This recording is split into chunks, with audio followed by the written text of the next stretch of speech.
आज हम लोग कक्षा 11 में प्रतिशत संघटन पढ़ेंगे। सबसे पहले बात करते हैं प्रतिशत संघटन क्या होता है। जैसे मान लीजिए कोई व्यक्ति आपको कोई पदार्थ देता है, इस पदार्थ का मान लीजिए कोई सूत्र है और आप जानते हैं। उस पदार्थ में हम केमिस्ट्री में यौगिक कहेंगे। उस यौगिक में कई तत्व होंगे।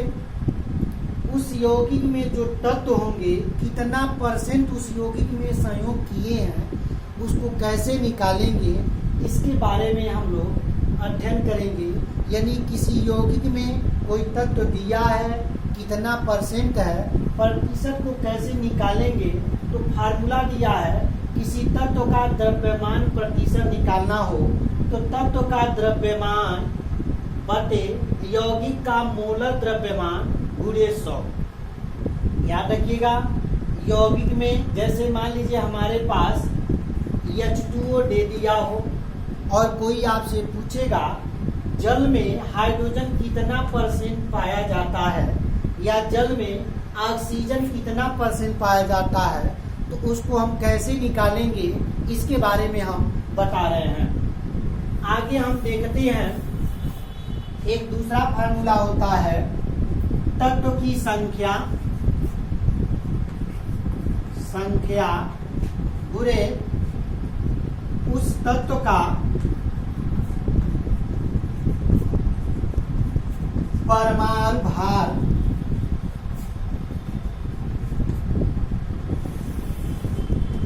प्रतिशत बताना है। 100 से गुणा करेंगे, बटे हो जाएगा उसी यौगिक का मोलर द्रव्यमान।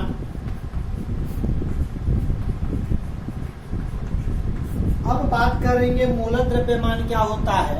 मोलर द्रव्यमान जैसे हम यौगिक है, अणु है तो अणुभार निकालते हैं, परमाणु है तो परमाणु भार निकालेंगे, आयन है तो आयन भार निकालते हैं।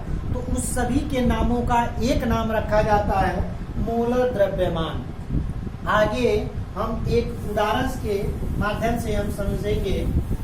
जैसे कोई आपसे पूछता है H2O में H2 तथा O2 की प्रतिशतता बताइए। यानी जल में कितना परसेंट हाइड्रोजन होता है तथा कितना परसेंट ऑक्सीजन होता है। तो सबसे पहले इस H2O का अणुभार हमको निकालने आना चाहिए।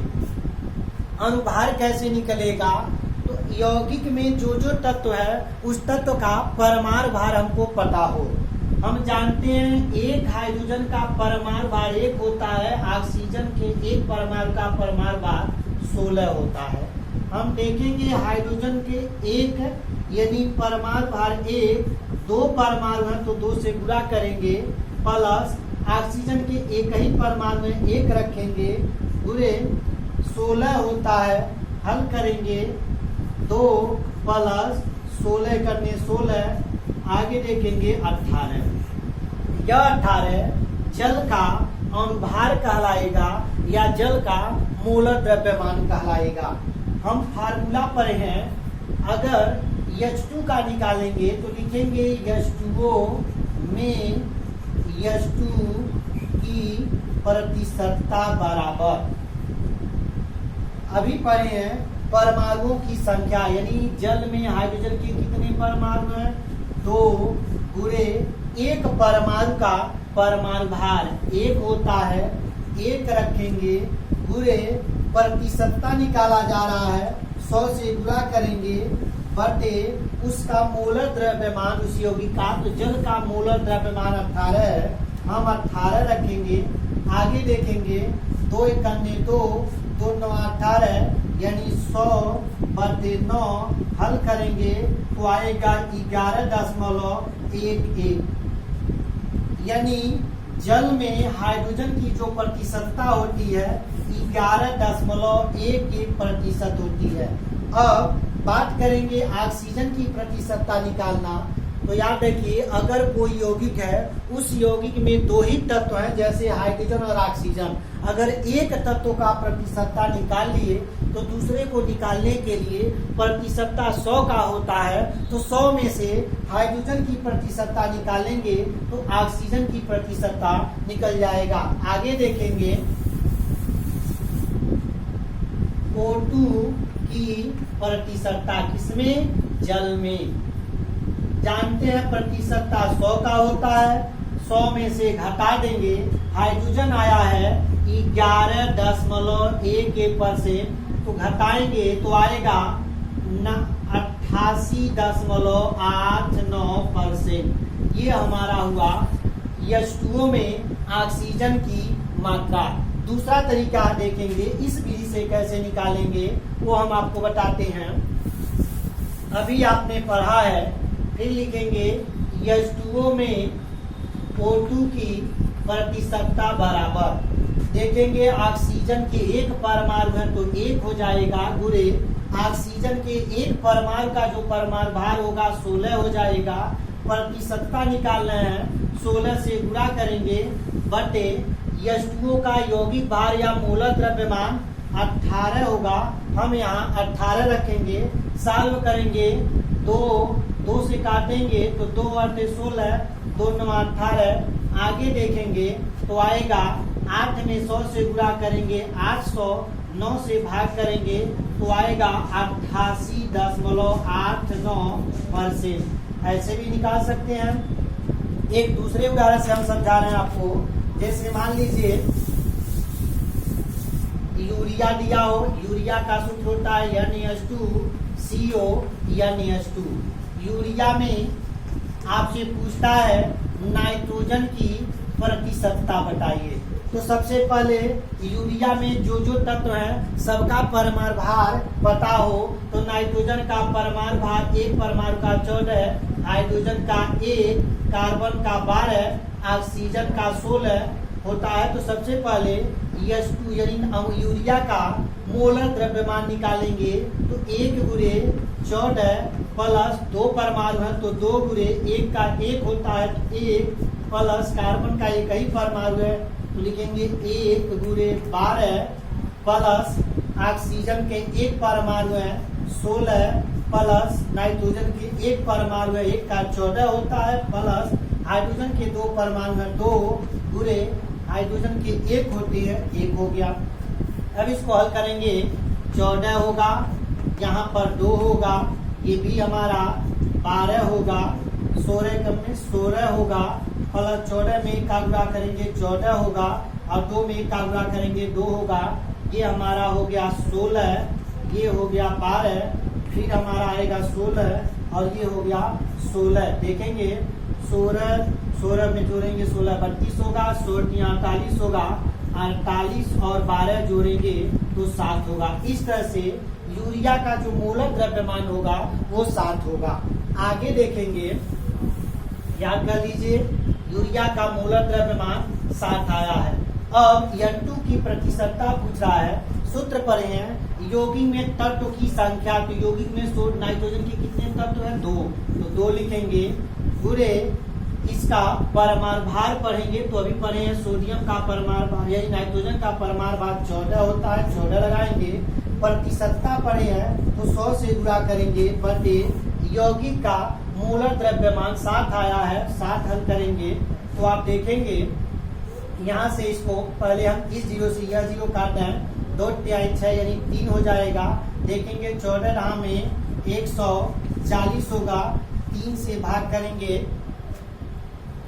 आगे देखेंगे यानी 140 में हम 3 से भाग करेंगे तो 3 चौको 12 होगा, 2 0 उतारेंगे, फिर 3 छके 18 होगा, 2 आएगा, दशमलव लगाएंगे, 0 लगाएंगे, 3 छके 18 यानी देखेंगे 46.66% यूरिया में नाइट्रोजन होता है। आगे देखेंगे 46.6। इसी तरह से 1 2 3 4 तत्व है, 4 में से 1 का निकल गया है। अलग अलग तरीकों से यानी इसी विधि का इस्तेमाल करके हम हाइड्रोजन की प्रतिशतता निकाल सकते हैं, कार्बन की प्रतिशतता निकाल सकते हैं और ऑक्सीजन की प्रतिशतता निकाल सकते हैं। यूरिया में 1 2 3 4 तत्व हैं, 3 का निकाल लेंगे प्रतिशतता तो 100 में प्रतिशत होता है, 100 में से तीनों का योग निकाल देंगे तो चौथे तत्व की प्रतिशतता निकल जाएगा। आगे हम लोग पढ़ेंगे मूलानुपाती सूत्र क्या होता है। सबसे पहले बात करते हैं मूलानुपाती सूत्र का। सूत्र यानी मूलानुपाती सूत्र का परिभाषा क्या होता है। किसी यौगिक का वह सूत्र जो यौगिक में उपस्थित विभिन्न तत्वों के परमाणुओं के अनुपात को बताता है, वह सूत्र मूलानुपाती सूत्र कहलाता है। एक बार और ध्यान दीजिएगा, किसी यौगिक में तत्व का वह सरलतम अनुपात जो व्यक्त करता है वह मूलानुपाती सूत्र कहलाता है। एक उदाहरण के माध्यम से समझाते हैं। जैसे ग्लूकोज का सूत्र होगा C6H12O6। अगर इस ग्लूकोज का मूलानुपाती सूत्र देखेंगे तो सब में 6 कॉमन लेकर के देखेंगे, 6 बाहर करना है तो CH2O होगा। यही हमारा इस ग्लूकोज का मूलानुपाती सूत्र है। यह याद रखिए, मूलानुपाती सूत्र किसी भी यौगिक की वास्तविक संख्या को नहीं बता सकता है, केवल यह बताता है कि यौगिक में जो जो तत्व हैं वह किस रेशियो से एक दूसरे से मिल करके वह यौगिक का निर्माण किए हैं। देखेंगे ग्लूकोज में कार्बन, हाइड्रोजन और ऑक्सीजन का जो अनुपात है 1:2:1 का है। आगे देखेंगे हम कि मूलानुपाती सूत्र कैसे हम निकालते हैं। निकालने के लिए सबसे पहले एक टेबल की जरूरत पड़ती है। पहला होता है जिसे हम क्रमांक कहते हैं, दूसरा तत्व का नाम, तीसरा तत्व की प्रतिशतता। तो तत्व की प्रतिशतता को हम परसेंट यानी P से दिखा रहे हैं। फिर तत्व का परमाणु भार लगेगा, याद रखिए परमाणु भार को A से दिखा रहे हैं। उसके बाद P/A यानी तत्व की प्रतिशतता उसके परमाणु भार बटे हैं, भाग कर देंगे। आगे देखेंगे यहाँ पे सिंप्लीफाई, जिसे हम यहाँ पर सरलतम रूप करते हैं। आगे देखेंगे तत्व की वास्तविक संख्या, यानी इसलिए लिखे तत्व की संख्या। पहला देखिए, एक पहला क्रमांक का बनता है, दूसरा तत्व का उसका नाम पड़ता है, दूसरा तत्व की प्रतिशतता होती है, दूसरा तत्व का परमाणु भार होता है। उस तत्व की प्रतिशतता बटे परमाणु भार से भाग देंगे, सीधे कहे मोल कहते हैं। तो उसके बाद से सरलतम रूप बनता है, उसके बाद तत्व की संख्या बनती है। हम यहाँ पर एक यौगिक में बताएंगे। एक यौगिक है, यौगिक में Mg की मात्रा दिया है 28.57%। उसी यौगिक में कार्बन है जिसकी मात्रा है 14.29%। और उसी यौगिक में ऑक्सीजन है, ऑक्सीजन की जो मात्रा दिया हुआ है 57.14%। देखिएगा, कोई यौगिक दिया है, यौगिक में बताया गया है कि मैग्नीशियम, कार्बन और ऑक्सीजन है। वह यौगिक मैग्नीशियम में मात्रा 28.57% है। उसी यौगिक में जो कार्बन है उसकी मात्रा 14.29% है। और जो उसी यौगिक में जो ऑक्सीजन है उसकी मात्रा 57.14% है। याद रखिए, कभी कभी किसी यौगिक में ऑक्सीजन की मात्रा नहीं दिया रहता है तो करते क्या है, जितने शेष तत्व हैं सबको जोड़कर 100 में से घटा देते हैं तो ऑक्सीजन की प्रतिशतता निकल जाता है। अब पूछ रहा है इस यौगिक का मूलानुपाती सूत्र क्या होगा। दूसरी चीज याद रखिएगा, जैसे तत्व दिया है क्रमशः उसी रूप में टेबल में फिट करते हैं। हम पहला मैग्नीशियम दिया है तो यहाँ 1 लिखेंगे, मैग्नीशियम का नाम लिखेंगे या संकेत लिख देंगे। दूसरा कार्बन है तो यहाँ पर C लिखेंगे। तीसरा हमारा ऑक्सीजन है, यहाँ 3 लिख करके ऑक्सीजन लगाएंगे। उसके बाद तत्व का मैग्नीशियम का परमाणु भार 24 होता है, कैल्शियम का परमाणु भार कार्बन का परमाणु भार 12 होता है, ऑक्सीजन का 16 होता है। तो यहाँ भरेंगे, यहाँ पर 12 सॉरी यहाँ पे 24 होगा, ये हमारा 12 होगा, ये 16 होगा। आगे तत्व की प्रतिशतता देखेंगे। मैग्नीशियम की प्रतिशतता 28.57%, कार्बन का 14.29%, ऑक्सीजन का 57.14%। अब देखेंगे P/A के रूप में लिखेंगे, यानी जो प्रतिशतता है उसमें भाग देंगे उसके परमाणु भार का, तो 28.57/24। दूसरा देखेंगे 14.29 भाग करेंगे 12 से। तीसरा देखेंगे 57.14 भाग करेंगे 16 से। तो भाग करने के बाद देखेंगे, इसमें भाग करने के बाद आएगा 1.19, इसमें जब भाग करेंगे तो 1.19, इसमें जब भाग करेंगे तो 3.57 आएगा। आगे देखेंगे, इसे हल करने के बाद देखेंगे सबसे छोटा मान क्या आया है। यहाँ 1.19 है, यहाँ भी 1.19 है, जबकि 3.57 है, यानी सबसे छोटा 1.19 है। जो सबसे छोटा होगा उसी में फिर उसका सरलतम रूप यानी जो मोल आया है उसमें भाग देंगे। तो आगे देखेंगे 1.19 में फिर 1.19 का भाग देंगे। फिर आया है 1.19 भागा 1.19, फिर इसमें देंगे 3.57 भाग करेंगे 1.19 का। भाग करने के बाद देखेंगे यह एक बार में जाएगा, यह भी एक बार में जाएगा, और 19 या 57 1 या 3, तो ये 3 बार में जाएगा। तो देखेंगे जो यौगिक होगा उस यौगिक में मूलानुपाती सूत्र मैग्नीशियम का 1 परमाणु लगेगा, कार्बन की 1 परमाणु लगेगा, ऑक्सीजन का 3 परमाणु लगेगा। तो हम जो सरलतम रूप यानी मूलानुपाती सूत्र लिखेंगे, Mg 1 है तो 1 लगाएंगे, दूसरा कार्बन है तो C लगाएंगे 1 परमाणु, ऑक्सीजन के 3 परमाणु हैं वो 3 लगाएंगे। चूंकि हम जानते हैं 1 को किसी सूत्र में लिखे या न लिखे तो सीधे लिख देंगे MgCO3, जिसका नाम होगा मैग्नीशियम कार्बोनेट। अतः उस यौगिक में जो मूलानुपाती सूत्र होगा MgCO3 होगा, अतः उस यौगिक का नाम मैग्नीशियम कार्बोनेट होगा।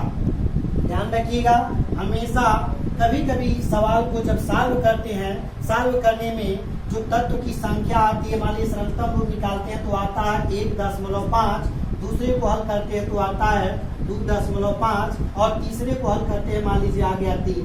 तो जो सरलतम रूप निकालेंगे अगर ये भिन्नात्मक में है तो कोई एक उचित संख्या से गुणा कर देते हैं, उचित सम संख्या से गुणा करते हैं। जैसे मान लीजिए हम 2 में इसमें गुणा कर दें, 2 में इसमें गुणा कर दें और 2 में इसमें गुणा कर दें, तो 1.5 में 2 से गुणा करेंगे 3.0, 2.5 में 2 से गुणा करेंगे 5.0, और 3 में 2 का गुणा करेंगे तो 6। अतः वो तत्व हो जाएगा परमाणु संख्या 3, 5 और 6।